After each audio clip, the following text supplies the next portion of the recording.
Мен мынау экономика институтына директор болып келдім ғой. Қарасам, бәрі орысша жүреді. Бәрі қазақтар, арасында орыстар бар ғой. Бәрі орысша. Ғылыми кеңес орысша, бәрі орысша. Оның директоры Ашықбаев болды, оның директоры Алтынбай Байышев болды, оның директоры академиктер Қошанов болды. Бәрі орысша бола алады. Алдымда екі кружок жасадым. Тіл білмейтін, сәл білетіндерге қазір істеп жатыр. Ғылыми кеңесті бірден қазақша жасап өте қиын, екі тілде жасадық. Міне сондай мәселелер жасадық. Бұл айтайын дегенім, арада мәтеу істеген жерінде мәселе жасап отыр.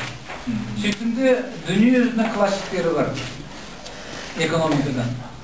Солардың 10 томдық қазақша классикалық 10 томдық жұмысын шығарды. Кәбі енді қазіргі студенттерде соны оқиды. Просто қысқаша айтайын дегенім. Ал енді мына мәселеге келсек, бәріңіз дұрыс айтып отырсыздар.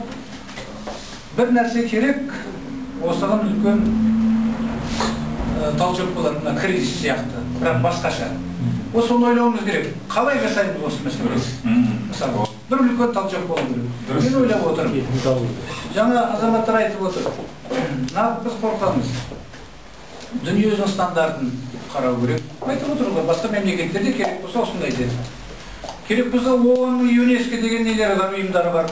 Нағыз сол өрінде халықаралық стандарттарды біз нақты таблица етіп көрсетпейміз. Жаңа мысал келтіріп отырсыздар ғой, мысалы. Сондықтан айтайын деген мына бағдарлама 2000 жылға қабылданған ғой. Ол ескі кетті, оның қаражатта түгі жоқ. Мен ойлайтын нәрсе түбегейлі мынандай. Бірінші, үш нәрсе. Бірінші, мемлекеттік тілдің жаңа бір концепциясын жасау.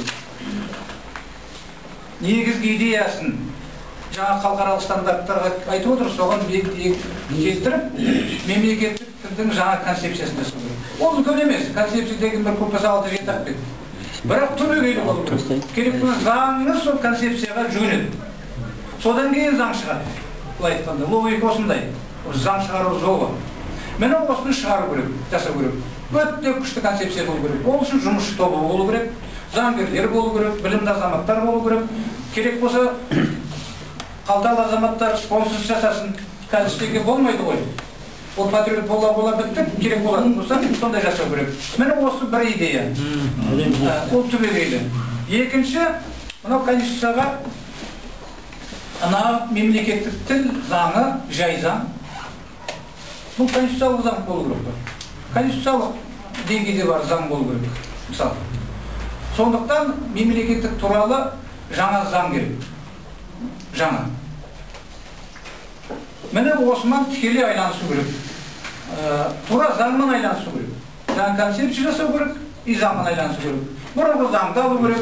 Алу керек, оның керек жемесіне жаңа азаматтар айтқандай лақтырып тастап, керек жаңа ұсыныстардың бар тек заң арқылы іске асады. Жай іске аспайды. Мектеп болсын, балабақшасы болсын, ешқайсысы. Соны заңға салу керек соның бәрін. Үшінші бағдарлама. Бағдарлама түкке тұрмайды деп отырмыз. Іске аспай жатыр. Міне енді мемлекет туралы жаңа бағдарлама жасау керек. Бағдарлама дегеніміз не? Бұлай айтқанда бағдарлама жаңағы мәселелердің бәрін қайсысын, қай күні, қандай қаражатпен іске асырамыз. Қандай қаражатпен? Жаңағы Сәкен айтпақшы механизм. Қандай қаражатпен? Бағдарлама қабылдаудан Қазақстан дүние жүзінде Гиннес кітабына кіруге болады. 100-деген бағдарлама қабылдады. Іс жоқ.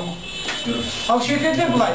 Егер бағдарлама қабылдана ма, оны расписывается әр күнге, әр нүктесіне шейін қанша қаржы кім іске асырады. Бүгін министр келеді, ертең кетеді, бірақ жауап беретін адам болу керек әр уақытта. Міне соның бәрі солай шегеленіп осы үш принципиалды мәселе жасалса, мен ойлаймын жұмыс жүреді. Ал осының бәрі заң арқылы жасалмаса қазір болмайды. Ал ол жасау үшін, әрине, жаңа айтып отырмын ғой, бізде айына бір рет, жылына бір рет жиналып айтамыз да қоямыз. Нақты, тұрақты, азамат айтты ғой жаңа. Тұрақты істейтін, сұрақ беріп отыр ғой. Тұрақты жұмыс тобы болу керек бұл туралы. Тұрақты жұмыс тобы. Сол жұмыс тобы күні-түн істеу керек. Оған мамандар керек жаңағы.